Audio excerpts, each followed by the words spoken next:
ओम श्री परमात्मने नमः। ओम श्री परमात्मने नमः। अथ श्रीमद्भगवद गीता। अथ श्रीमद् भगवद गीता। ओम पूर्णमदा पूर्णमद पूर्णमिदं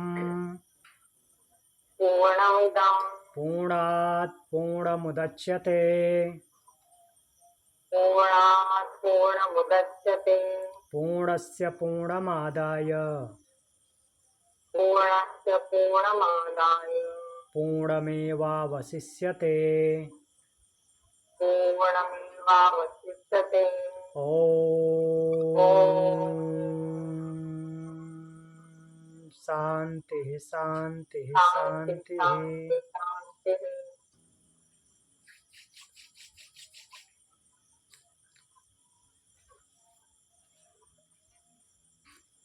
कल हम 29 नंबर और 30 नंबर श्लोक देखे थे छठे अध्याय का आत्मसंयम योग।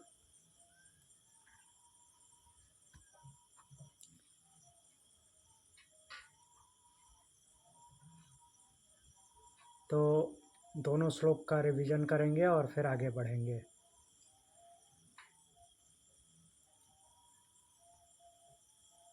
उनतीस नंबर श्लोक में भगवान ने क्या बोला था? सर्वभूतस्थमात्मानं सर्वभूतानि चात्मनि इच्छते योग युक्तात्मा सर्वत्र समदर्शन। समदर्शन की बात किए हैं भगवान कि जो साधक है योग में स्थित समदर्शी साधक हर जगह सभी प्राणियों में आत्मा को और सभी प्राणियों को आत्मा में देखता है। सभी प्राणियों में आत्मा और सभी प्राणियों को आत्मा में। और इसके आगे बोलते हैं, कल इसको क्लियरली बताए थे कि आत्मा सबके अंदर भी है और आत्मा जो है सर्वव्यापी भी है। तो सर्वव्यापी होने की वजह से वो सब कुछ जो कुछ भी है ब्रह्मांड में वो आत्मा के अंदर ही आएगा। नमस्ते, ओम शांति। अब आगे बढ़ते हैं 30 नंबर श्लोक पे। 30 नंबर श्लोक में बोले हैं समदर्शी होने के बाद कि यो माम पश्यति सर्वत्र सर्वं च मयि पश्यति तस्याहं न प्रणश्यामि स च मे न प्रणश्यति। अब आत्मा से परमात्मा पे आते हैं।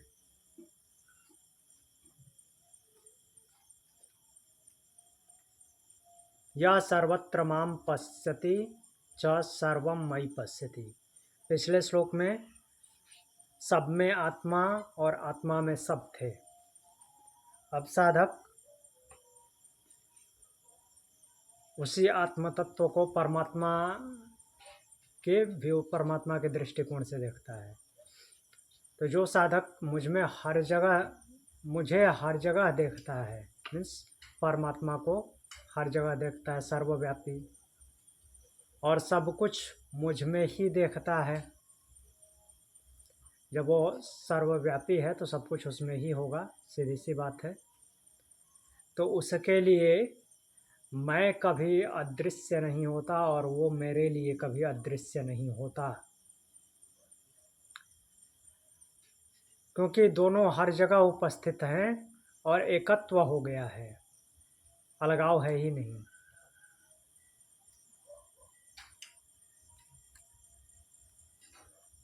अब इसके आगे बढ़ते हैं, अगला श्लोक 30वें श्लोक में भगवान ने बोला कि जो मुझे सर्वत्र देखता है और सब कुछ मुझ में देखता है वह मुझसे कभी दूर नहीं होता और मैं उससे कभी दूर नहीं होता। अब यहाँ पे प्रश्न उठता है कि यदि साधक इस एकत्व दृष्टि को प्राप्त कर ले,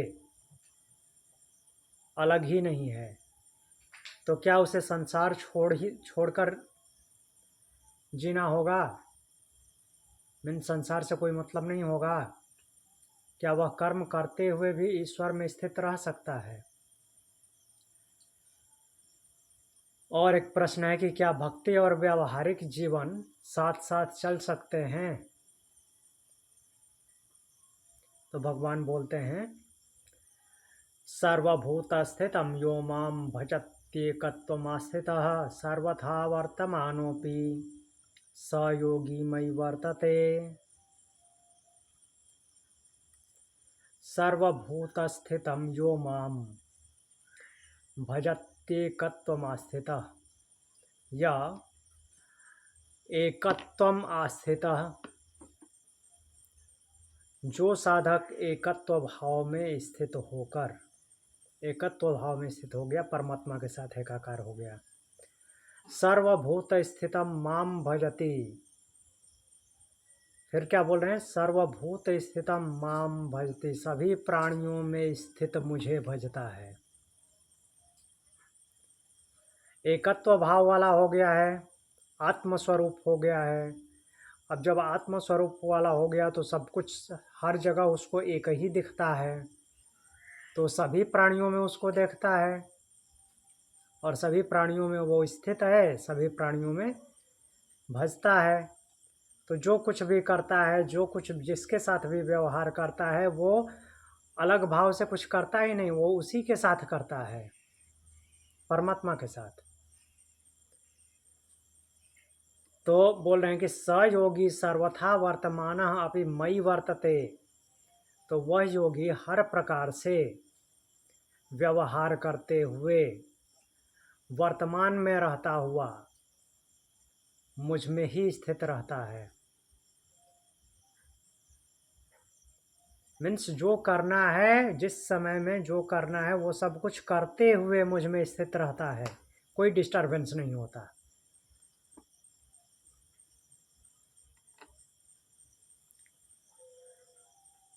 तो साधक केवल ध्यान में नहीं बल्कि जीवन के हर कार्य में योग के चरम सत्य को जीवन के व्यवहार में उतारता है।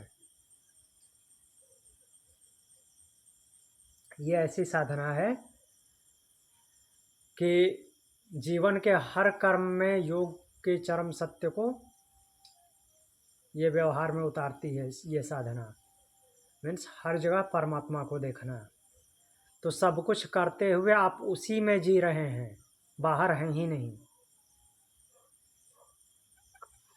तो ये साधना है कि साध्य है ऑलरेडी? हाँ, ये साधना है कि साध्य है? क्योंकि उसको तो परमात्मा दिख रहा है। साध्य साध्य साध्य तो परमात्मा हुआ ना। हाँ, तो साध्य का साधक, मतलब प्राप्त तो उसको हो गया है, हाँ लेकिन वो फिर भी नॉर्मल जीवन जी रहा है और वो पैरेलल उसका ये भी कर रहा है, वो मतलब परमात्मा मिस नहीं होता उससे। तो ये साधना ही कहेंगे इसको? हाँ, साधना ही कहलाएगी। वो साधना कंटिन्यूटी में है। तो फिर वो मेहनत करता है क्या परमात्मा को देखने की? नहीं, मेहनत नहीं करता। मेहनत पहले किया था, वो भी साधना ही थी, लेकिन वो साधना अब कंटिन्यूटी में है, मेहनत नहीं करनी पड़ रही है। फिर भी वो जिस एफर्ट को लगा करके उस स्थिति में पहुंचा है, तो वहाँ तक वो साधना ही कहलाई है, तो वो कंटिन्यू साधना ही कहलाएगा, क्योंकि वही व्यवहार कंटिन्यू है ना। जिस व्यवहार को करते हुए उस स्थिति तक पहुंचा है, अब वो उससे ऊपर और कुछ है नहीं, तो वो व्यवहार कंटिन्यू है। नहीं क्लियर हुआ?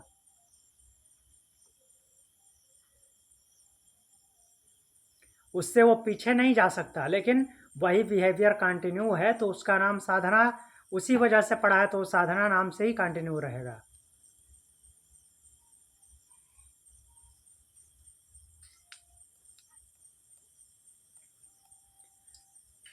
सर्वभूत स्थितम यो माम भजति,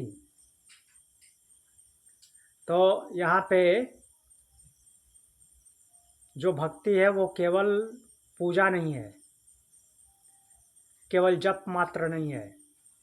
हर प्राणी में भगवान को देख करके उसकी सेवा करना, ये भाव है। तो जो भी कार्य कर रहा है वो मीन्स किसके भाव से भावित होकर के कर रहा है? परमात्मा भाव से। सर्वभूता स्थितम यो माम भजति, सभी प्राणियों में स्थित वो मुझको ही भजता है, सभी प्राणियों में से मैं ही दिखता हूँ। एकत्वम आस्थितः, एकत्वम आस्थितः, एकत्व में स्थित हो गया है। मैं और तू का भेद समाप्त हो गया है, अलग है ही नहीं। सब में एक ही चेतना का अनुभव है, हर जगह एक ही है, केवल शरीर अलग अलग दिखता है, वो भी दूसरों के लिए है, उसके लिए तो सब कुछ एक ही है। सर्वथा वर्तमानोपि, तो सर्वथा वर्तमानोपि कहने का तात्पर्य क्या है? वर्तमान में रहता है, मतलब कि जो जब करना है, जो कुछ भी कार्य है उसके लिए, वो उसको करता हुआ उसी ईश्वर में स्थित रहता है। ऐसा नहीं कि उसको छोड़ दिया तब दूसरा काम किया, वो करते हुए भी उसी में है, क्योंकि वो कार्य में भी वही दिख रहा है,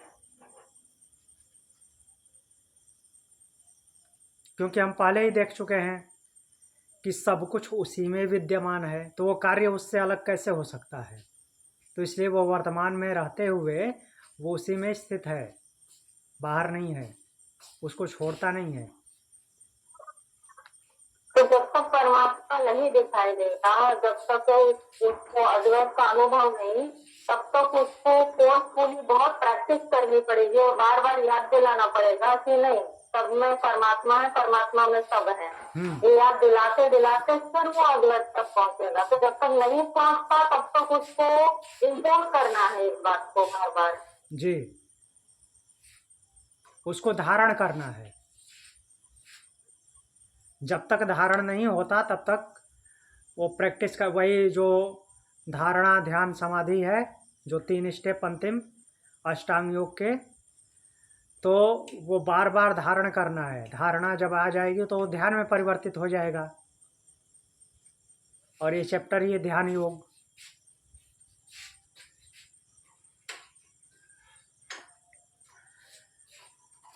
तो सर्वथा वर्तमानो अपि के आगे बढ़ते हैं। स योगी मई वर्तते, उस योगी की बात कर रहे हैं जब वह योग की पराकाष्ठा में होता है। तो स योगी मई वर्तते, वह योगी मुझ में ही वर्तता है, अर्थात मुझ में ही रमण करता है, स्थित रहता है। जो कुछ भी है वो मुझ में ही है, मुझसे बाहर निकलता ही नहीं। बाहर हो जैसे ही होगा वो द्वैत हो जाएगा, वो एकत्व में आ गया है।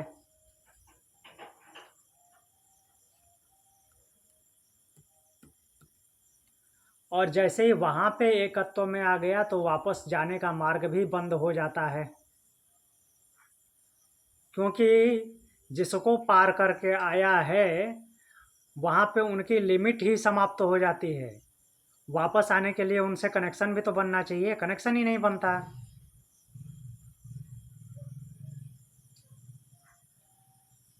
तो यह श्लोक साधक को एक अत्यंत सुंदर मार्ग दिखाता है। संसार छोड़ने की आवश्यकता नहीं है, केवल दृष्टि बदलने की आवश्यकता है। द्वैत की जगह एकत्व होने की आवश्यकता है। हर सब कुछ को उसके साथ जोड़ देना, सब कुछ उसी में है और सब में वही दिखने लगे, हर कर्म में वो उपस्थित हो, तो वो योगी क्या होता है? उसी में ही समर्पित हो जाता है, अर्थात ईश्वर में ही वो वर्ताव करने लगता है, एकाकार हो जाता है।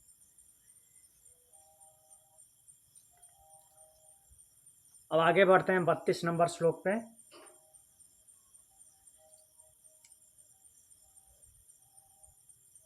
भगवान ने 31 नंबर श्लोक में ये सिद्ध किया कि जो साधक एकत्व भाव में स्थित होकर सभी प्राणियों में स्थित मुझे भजता है, वह संसार में रहते हुए भी सदा मुझ में स्थित रहता है।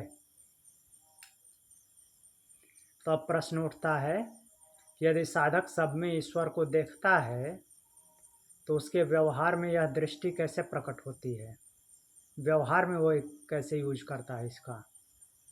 क्या वह दूसरों के सुख दुख के प्रति संवेदनशील होगा या सब कुछ ठीक है ऐसे मान लेगा, सुख दुख कुछ होता ही नहीं, ऐसा होगा क्या।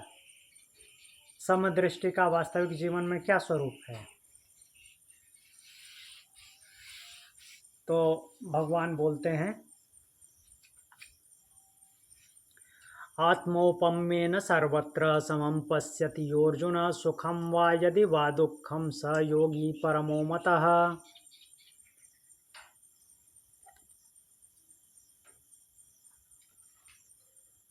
तो इस श्लोक के माध्यम से भगवान क्या बता रहे हैं कि हे अर्जुन, यह आत्मौपम्येन सर्वत्र सुखम वा दुःखम समम पश्यति स योगी परमम मतः।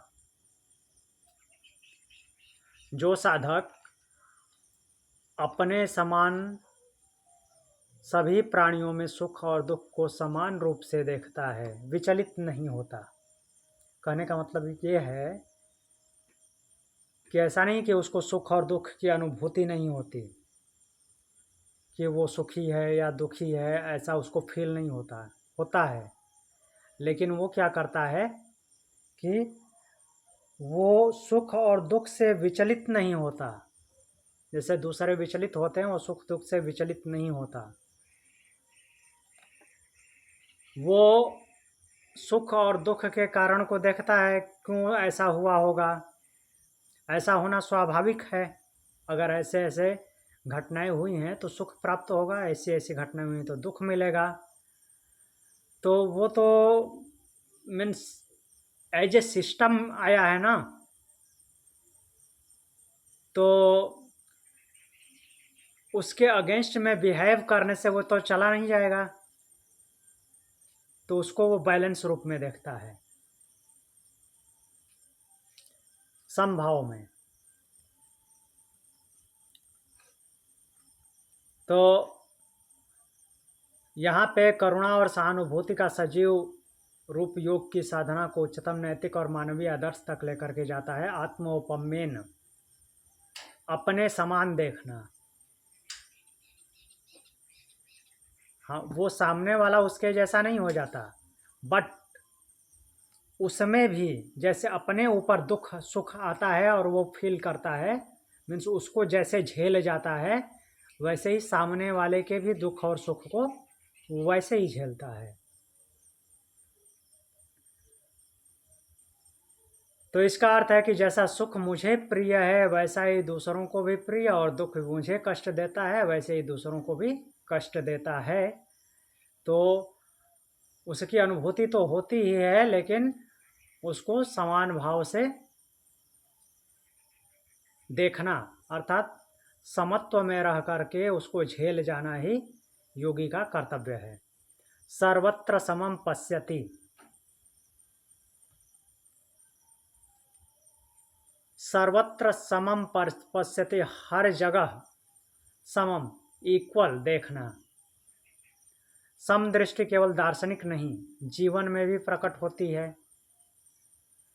परिणाम क्या है, किसी के साथ अन्याय नहीं होता और किसी के प्रति कठोरता नहीं होती। समभाव रखने से कोई पक्षपात नहीं होगा, समभाव नहीं रहेगा तो पक्षपात होगा। सुखम वा यदि वा दुखम, सुख हो या दुख हो, योगी दूसरों के सुख में प्रसन्न होता है, दूसरों के दुख में संवेदनशील होता है। तो यह जो सहानुभूति, यह जो है वो सहानुभूति है। लोगों को देखने में ऐसा लगेगा कि ये खुश हो रहा है और दुखी हो रहा है, बट वो क्या है कि अंदर से बैलेंस होता है, उसकी भावनाएं सम होती हैं। सुखम वा यदि वा दुखम।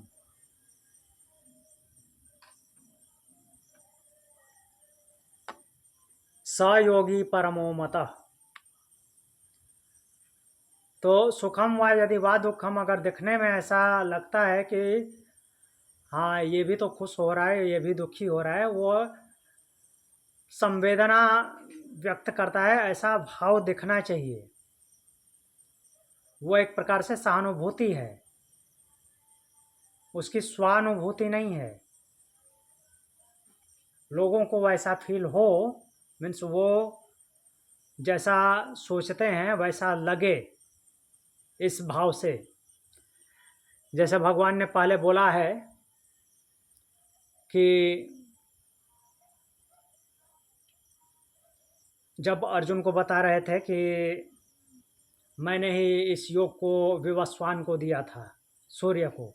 सूर्य ने मनु को बताया, मनु ने इक्ष्वाकु को, इक्ष्वाकु ने मनु ने इक्ष्वाकु को बताया, और इस योग को परंपरा से राजर्षियों ने जाना। लेकिन काल के अंतराल में यह योग नष्ट हो गया, वही योग मैं तुम्हें दे रहा हूँ। तो अर्जुन पूछते हैं कि आपका जन्म भी हुआ है और सूर्य का विवस्वान का जन्म तो पुराना है, मैं कैसे मानूं? तो बोलते हैं कि मेरे और तुम्हारे बहुत से जन्म हो चुके हैं, तो क्या भगवान का जन्म होता है? नहीं। अगले ही श्लोक में बताते हैं कि मैं अजन्मा हूँ, अव्यय हूँ, अविनाशी हूँ। तो फिर क्या होता है? प्रकृति को वश में करके, अपने अधिष्ठान में लेकर के योग माया से प्रकट होता हूँ। तो वही भाव यहाँ पे है योगी का। योग माया से प्रकट होता हूँ ताकि सामने वाले को लगे कि इसका जन्म हुआ है, ये दुनिया वालों को लगे कि इसका तो हमारी तरह ही जन्म हुआ है, लेकिन वास्तव में वैसा हुआ नहीं। वैसा ही योगी का भाव यहाँ पे वैसा होता है। लोगों को लगता है कि ये भी तो हमारे जैसा ही है, लेकिन वास्तव में वो उनके जैसा होता नहीं।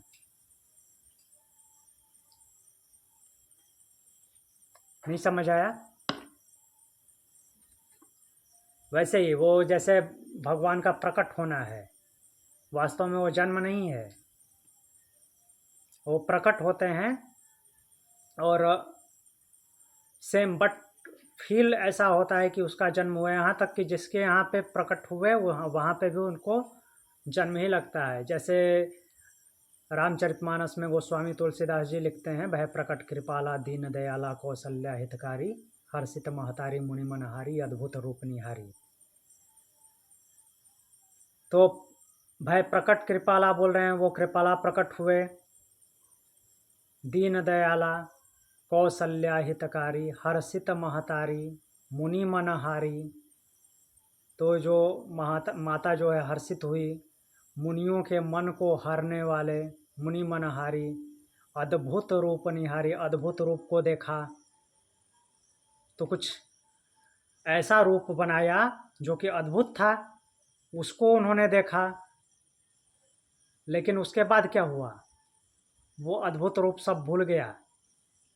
अद्भुत रूप तो दिखाया, लेकिन जैसे ही वो बच्चा के रूप में आए तो कौशल्या के मेमोरी से चला गया कि अद्भुत रूप भी वो देखी थी। उनके मेमोरी में क्या सेट हो गया? मैंने पैदा किया है।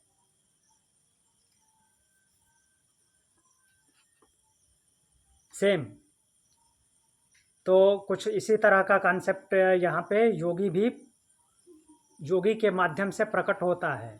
लोगों को ऐसा लगता है कि वो हमारी तरह ही है, लेकिन वास्तव में वो उनके जैसा नहीं होता। वो भावनाएं प्रकट करता है वैसा। तो मतलब वो अद्वैत में स्थिर है और द्वैत में वो बरत रहा है, जी रहा है नॉर्मल लाइफ। हाँ, द्वैत वो अद्वैत में स्टेबल है।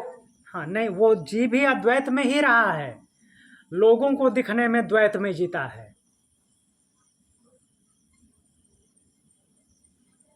क्या लोगों को दिखने में द्वैत में जीता है? हाँ। इसका क्या मतलब? मीन्स लोगों, बाहर दुनिया के लोगों के हिसाब से वो भी उनके जैसा ही द्वैत में जीता है। मीन्स अलग अलग जैसा लोगों का व्यवहार होता है वैसा ही व्यवहार उसका भी दिखता है, लेकिन वास्तव में वो ऐसा नहीं। वास्तव में वो खुद अद्वैत में जीता है। उनका उन बिहेवियर से कोई प्रभाव नहीं पड़ता, बट लोगों को लगता है कि उसको भी तो ऐसे ही फीलिंग होती होगी, उसका व्यवहार ऐसा ही है, हमारे जैसा ही। तो जो परमात्मा का अभी आपने एग्जाम्पल दिया उनके जन्म का, हाँ कि जब वो जन्म लेते हैं हाँ जी तब वो, क्योंकि उन्होंने किसी पर्पज से जन्म लिया है, कुछ न कुछ उनको करना है, हाँ तो उस पर्पज के लिए वो अपर में उनका बिहेवियर है, लेकिन पर से वो डिस्कनेक्ट नहीं है, वो वही है, क्योंकि कहीं पे तो वो डिस्कनेक्ट है ही नहीं एक्चुअल में। जी। तो हर अवतार अपने आप में पूर्ण भी है और वो अपूर्ण स्वरूप में भी अवतरित है। हाँ बिल्कुल, वहाँ पे वही जो श्लोक है पूर्णमद पूर्णमिदं पूर्णात् पूर्णमुदच्यते वो अप्लाई होता है। वो फिजिकल बॉडी ही अगर धारण किया है किसी पर्पज से, तो अपनी पूरी शक्ति के साथ उसमें भी है और उसकी पूरी शक्ति पूरे ब्रह्मांड में भी है। ऐसा नहीं कि पूरी शक्ति के साथ उसमें है तो बाकी सब कुछ खाली हो गया। उतनी ही शक्ति के साथ जैसा पहले था वैसा भी है।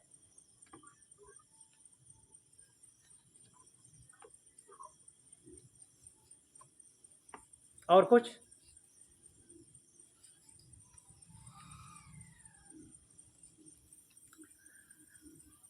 तो हाँ, ये हो गया था सहयोगी परमो मता। वह योगी क्या है? परम मान्य है, भगवान बोल रहे हैं। तो यह श्लोक जो है योग का सर्वोच्च आदर्श प्रस्तुत करता है। सच्चा योगी वही है जो स्वयं को हर प्राणी में देखता है और दूसरों के साथ वैसा ही व्यवहार करता है जैसा वह अपने लिए चाहता है। तो अपने लिए चाहता है, वो चाहने वाली बात तो यहाँ पे है नहीं, वो कुछ चाह नहीं रखता, बट सिंपली कहने का तात्पर्य क्या है कि वो व्यवहार वैसा ही करेगा जिससे कि किसी के प्रति नेगेटिव भावना, नकारात्मकता न जाए।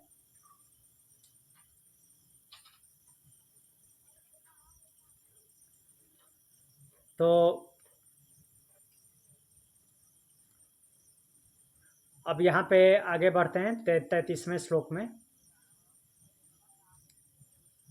बस 32वें श्लोक में भगवान ने बोला कि जो साधक अपने समान सब में सुख दुख को देखता है वही मेरे मत में सर्वोत्तम योगी है। तो यहाँ पे प्रश्न बनता है कि यह समदृष्टि और एकत्व की अवस्था अत्यंत ऊंची है, पर क्या यह व्यवहार में भी संभव है? समभाव और एकत्व क्या चंचल मन के रहते इस योग में स्थिर रह पाना संभव है? मन की इतनी चंचलता है, वो एकत्व में और स्थिर होकर के रहने देता है। क्या यह आदर्श केवल सिद्ध पुरुषों के लिए है या सामान्य साधक को भी यह प्राप्त हो सकता है? सामान्य साधक भी ऐसे जी सकता है क्या? तो भगवान बोलते हैं नहीं, भगवान नहीं बोलते हैं, यह अर्जुन का ही प्रश्न है। अब अर्जुन प्रश्न पूछते हैं, योऽयं योगस्त्वया प्रोक्त साम्येन मधुसूदन एतस्याहं न पश्यामि चंचलत्वात् स्थिति स्थिराम। मन की बात आ गई। अर्जुन बोलते हैं, अर्जुन उवाच हे मधुसूदन त्वया साम्येन प्रोक्त य अयम योग एतस्य चंचलत्वात् अहम स्थिराम स्थितम न पश्यामि। अर्जुन बोलते हैं कि हे मधुसूदन, आपने जो यह समत्व रूप योग बताया, मीन्स सब में आत्मा और आत्मा में ही सबको देखना, सब कुछ करते हुए भी उसी में परमात्मा में ही स्थिर रहना, तो ये जो आपने समत्व रूप योग बताया, तो उसके लिए मैं मन की चंचलता के कारण स्थिर अवस्था नहीं देख पाता। मन इतना चंचल है, ऐसा कैसे हो सकता है कि एकत्व में स्थिर होकर के सब कुछ करते हुए भी उसी में स्थिर रहें, कहीं इधर उधर भटके ही ना। तो अब अर्जुन के प्रश्न को डिटेल में देखते हैं थोड़ा। साम्येन योग, अर्जुन समदृष्टि, एकत्व भाव, सर्वत्र समानता ये समझ चुके हैं, परंतु यह आदर्श जो है अत्यंत ऊंचा है, बहुत हायर लेवल का है। हायर क्या, हाईएस्ट लेवल का है। चंचलत्वात्, तो अर्जुन जो है समस्या की जड़ को पकड़ते हैं, मन की चंचलता को, मन का चंचल होना, इसको पकड़ते हैं। समस्या की जड़ तो वो है, मन चंचल है, एकत्व में रहने देगा, स्थिर रहने देगा। मन स्थिर नहीं रहता, बार बार भटकता है, तो इसलिए योग की स्थिरता कठिन लगती है। कैसे एकत्व होगा? आखिर सामान्य जो साधक है वो पहले मन को स्थिर करेगा तब तो एकत्व में जाएगा। मन की स्थिरता का उपाय बताइए। आपने बता तो दिया एकत्व में रहता, कैसे रहता है? ये मन इतना चंचल है, तो इसका उपाय बताइए। न पश्यामि स्थितिम स्थिराम, मैं इस योग में स्थिरता नहीं देख पाता हूँ जो आपने बताया। तो यह निराशा नहीं है, ईमानदारी है। मन इतना चंचल है, कैसे एकत्व हो जाता है? तो यह श्लोक केवल अर्जुन का नहीं बल्कि हर साधक की आंतरिक आवाज है। हम भी आदर्श समझते हैं कि ऐसा होता है, लेकिन कैसे होता है?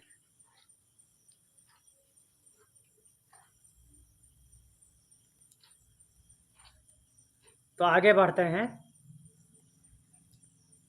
आगे अभी और पूछेंगे। अर्जुन ने पूछा था कि हे मधुसूदन, आपने जो समत्व रूप योग बताया, मैं उसकी स्थिर अवस्था को मन की चंचलता के कारण नहीं देख पाता। अब प्रश्न ये है कि मन इतना चंचल क्यों है? क्या वास्तव में मन को वश में करना इतना कठिन है? क्या योग की स्थिरता मन के कारण ही असंभव प्रतीत होती है? अभी आगे पूछते हैं। चंचलम ही मन कृष्ण प्रमाथि बलवदृढ़ तस्याहम निग्रह मन्ये वायोरीव सुदुष्करम। बोलते हैं, हे कृष्ण, मना चंचलम प्रमाथि बलवदृढ़ ही, हे कृष्ण, यह मन अत्यंत चंचल और प्रमथन स्वभाव का, उथल पुथल मचा देने वाला है। यह मन अत्यंत चंचल है और प्रमाथी, प्रमथन करने वाला, उथल पुथल मचाने वाला, चर्न करने वाला। जैसे दही को मथते हैं, इधर से उधर सब कुछ घुमा के एकदम से वो कर देता है, घोल बना देता है, वैसे ही ये चर्न कर देता है। प्रमाथि बलवद दृढ़म, ये बलवान है और दृढ़ भी है। उसके बाद क्या बोल रहे हैं? तस्य निग्रहम अहम वायो इव सुदुष्करम मन्ये, इसको निग्रह वश में करना। वायो इव सुदुष्करम मन्ये, मैं वायु को वश में करने जैसा दुष्कर मानता हूँ। इस मन को वश में करना वैसा ही दुष्कर कार्य है जैसे कि हवा को वश में कर लेना।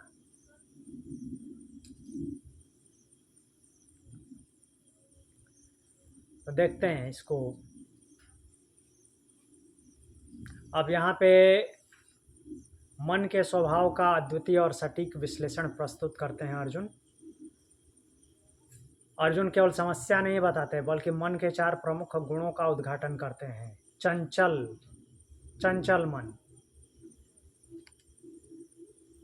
मन एक क्षण भी स्थिर नहीं रहता, चंचल है, निरंतर विषयों में दौड़ता रहता है। यही ध्यान में सबसे बड़ी बाधा है। विषयों में दौड़ता रहता है, ध्यान कैसे लगेगा? प्रमाथि, मंथन कर देने वाला, उथल पुथल मचा देने वाला। मथ देने वाला। तो मन जो है भीतर से मथ देता है, कैसे नहीं चलोगे इधर, चलो। परिणाम क्या होता है? शांति भंग होती है और विचारों का तूफान आता है। बलवत, अत्यंत शक्तिशाली है, बलवान है। तो मन इतना कमज़ोर नहीं है कि एक बार मना कर दिए तो रुक जाएगा, नहीं रुकता।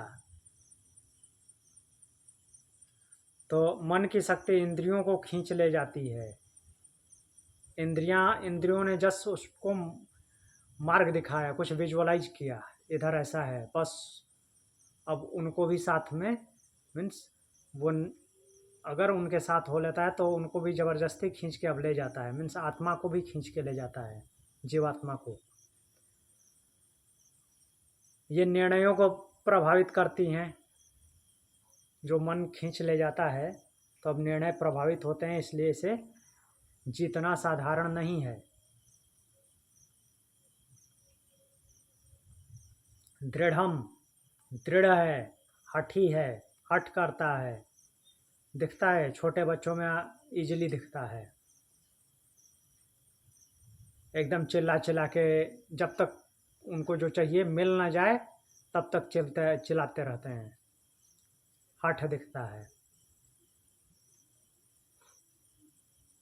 तो मन बार बार उसी विषय में जाता है और उन आदतों से चिपका रहता है। यह जड़ता साधना में बाधा बनती है। वायोरी वसु दुष्करम। तो अर्जुन जो उपमान दे रहे हैं, मीन्स आरोपित कर रहे हैं किसके जैसा है, वो अत्यंत सटीक है। जैसे हवा को पकड़ के बस में कर लेना, वैसे ही मन है। उसे रोकना असंभव सा प्रतीत होता है। जैसे हवा को कंट्रोल करना असंभव सा प्रतीत होता है, वैसे ही मन को नियंत्रित करना भी अत्यंत कठिन प्रतीत होता है। बट अर्जुन ने ये नहीं बोला है कि असंभव है, वो हवा के उपमा दिए हैं। जैसे हवा को वश में करना कठिन है, वैसे ही मन को वश में करना भी कठिन प्रतीत होता है। इसका उपाय बताइए, कैसे कठिन, कैसे वश में किया होता है। हाँ, वो तो ठीक बात है, एकत्व होता है, साधक वर्तमान में रहता है, हमेशा सब कुछ करता हुआ आप में ही स्थिर रहता है। वो एक्सेप्टेबल है कि हाँ ऐसा होता है, लेकिन होता कैसे है?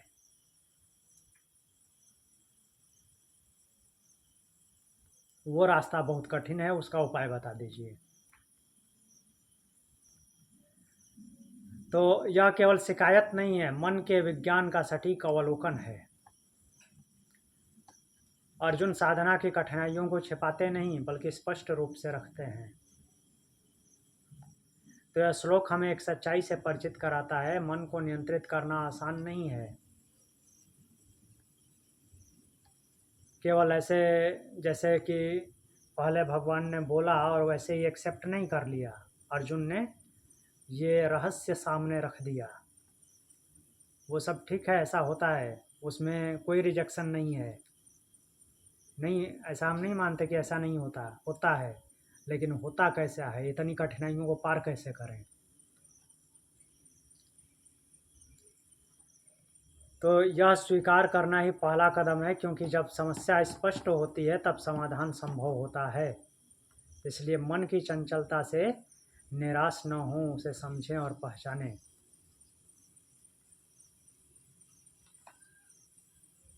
तो 34वें श्लोक में अर्जुन ने अपनी अनुभूति प्रकट की कि हे कृष्ण, मन अत्यंत चंचल, बलवान और हठी, उथल पुथल करने वाला है। इसका नियंत्रण वायु के समान अत्यंत कठिन है। जैसे वायु को नियंत्रित करना कठिन है, वैसे ही है मन। तो प्रश्न यहाँ बनता है कि यदि मन इतना चंचल है तो क्या उसे वश में करना संभव है? और क्या योग केवल एक आदर्श है या व्यवहार में भी प्राप्त किया जा सकता है? व्यवहार में भी ऐसा हो सकता है कि मन को नियंत्रित करने का वास्तविक उपाय मिल जाए उसमें? तो भगवान बोलते हैं, श्री भगवान उवाच असंशयं महाबाहो मनो दुर्निग्रहं चलम् अभ्यासेन तु कौन्तेय वैराग्येण च गृह्यते।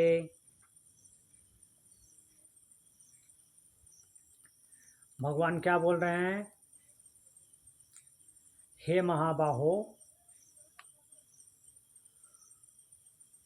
निसंदेह यह मन चंचल और वश में कर इस मन को वश में करना कठिन है। मन चंचल है और इसे वश में करना कठिन है। हे महाबाहो कौन्तेय मनः असंशयम चंचलम दुर्निग्रहम, कठिनाई से वश में आने वाला है। लेकिन इसका उपाय क्या बताते हैं? तो अभ्यासेन च वैराग्येण गृह्यते। तो का वास्तविक अर्थ होता है निश्चित रूप से। अभ्यास और वैराग्य के द्वारा इसे वश में किया जा सकता है। 2 अस्त्र दे दिए भगवान ने, अभ्यास और वैराग्य। तो ये जो श्लोक है योग साधना का केंद्रीय सूत्र है। समस्या क्या है? मन की चंचलता। उसके बाद समाधान बता रहे हैं भगवान।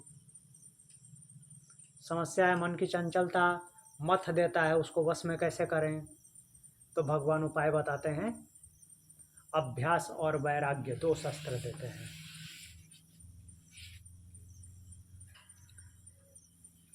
असंशयम मनो ही दुर्निग्रहम चलम। तो भगवान पहले अर्जुन की बात को स्वीकार करते हैं। हाँ, मन को नियंत्रित करना कठिन है,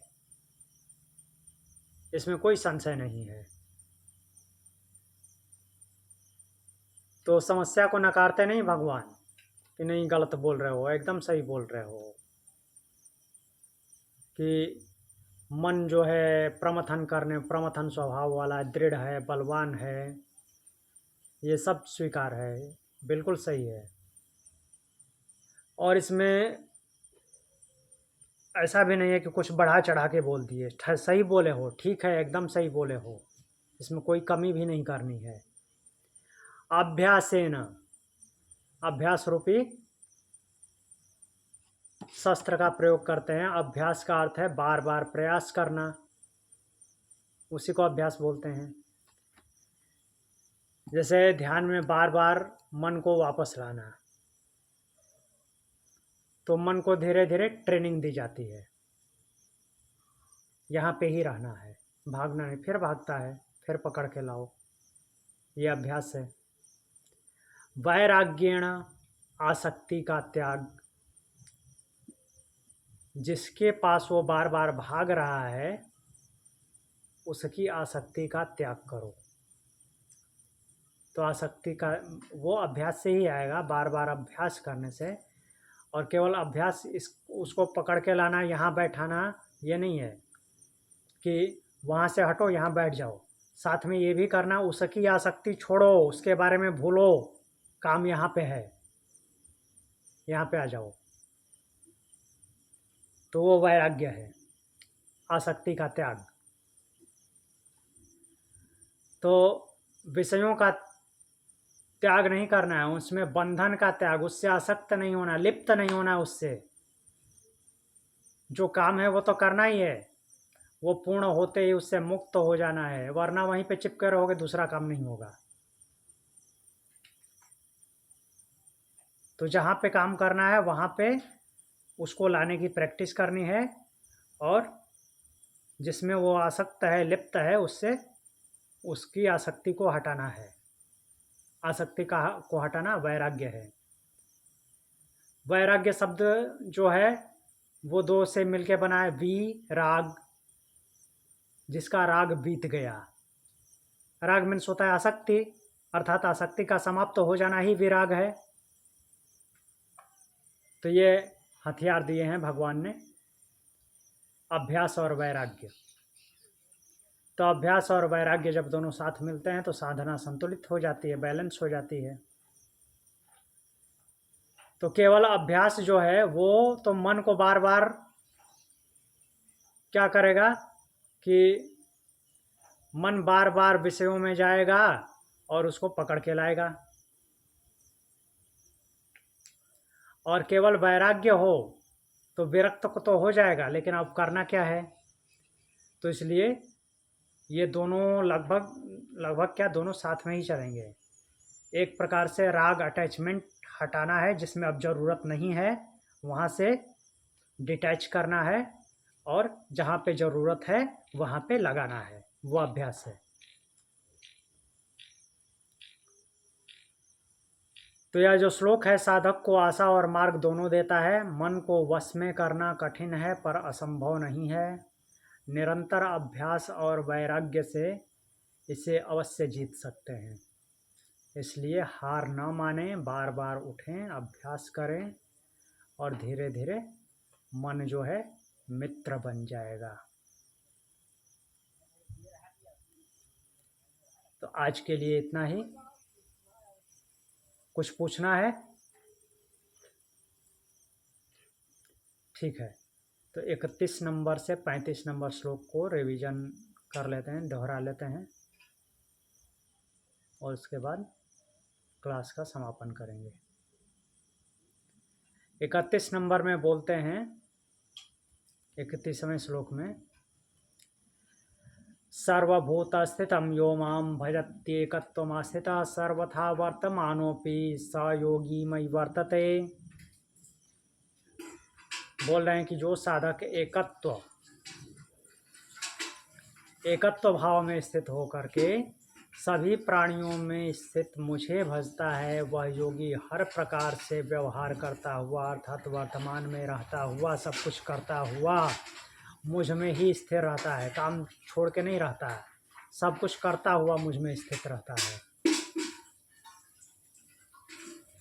फिर 32वें में बोलते हैं, आत्मौपम्येन सर्वत्र समम पश्यति योर्जुन सुखम वा यदि वा दुखम स योगी परमो मतः।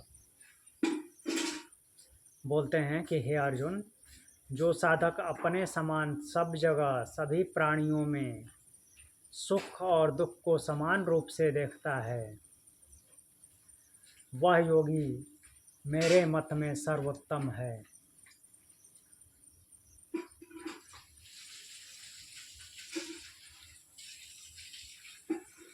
अब आगे फिर प्रश्न बनता है। श्लोक 33 में अर्जुन पूछते हैं, योऽयं योगस्त्वया प्रोक्तं साम्येन मधुसूदन एतस्याहं न पश्यामि चंचलत्वात् स्थितिं स्थिराम्।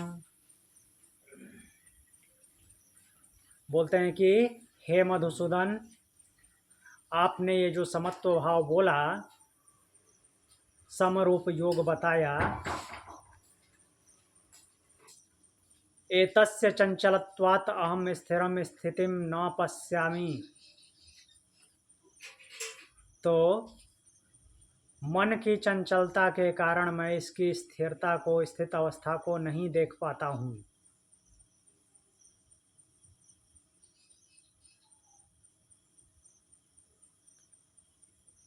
फिर अगला श्लोक बोलते हैं, अर्जुन ही बोलते हैं, चंचलम ही मनः कृष्ण प्रमाथि बलवदृढ़ तस्याहम निग्रहम मन्ये वायोरीव सुदुष्करम। बोल रहे हैं कि हे कृष्ण, मन बहुत ही चंचल है, प्रमाथि प्रमथन करने वाला, मथ देने वाला है, बलवान है और दृढ़ भी है, कोई कमजोर नहीं है ये। तस्याहम निग्रहम मन्ये वायोरीव सुदुष्करम।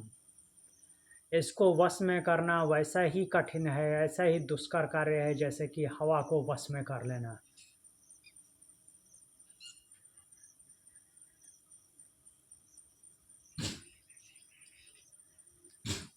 फिर 35 नंबर श्लोक में भगवान उत्तर देते हैं।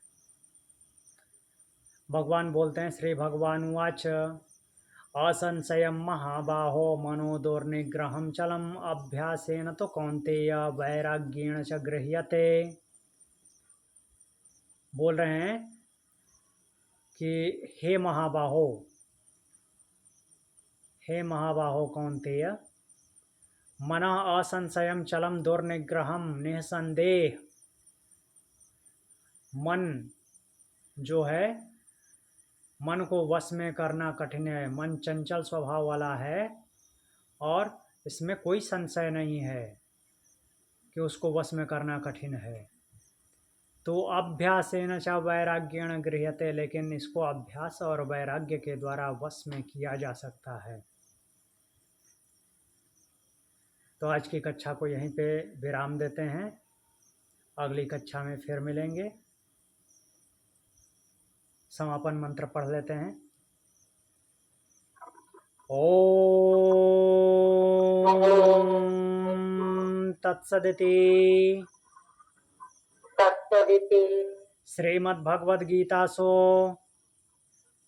श्रीमद्भगवद्गीतासु उपनिषत्सु उपनिषत्सु ब्रह्मविद्यायां ब्रह्मविद्यायां योगशास्त्रे योगशास्त्रे श्रीकृष्णार्जुन संवादे श्रीकृष्णार्जुन संवादे आत्मसंयम योगो नाम षष्ठोऽध्यायः। आत्मसंयम योगो नाम षष्ठोऽध्यायः। हरिः ओम।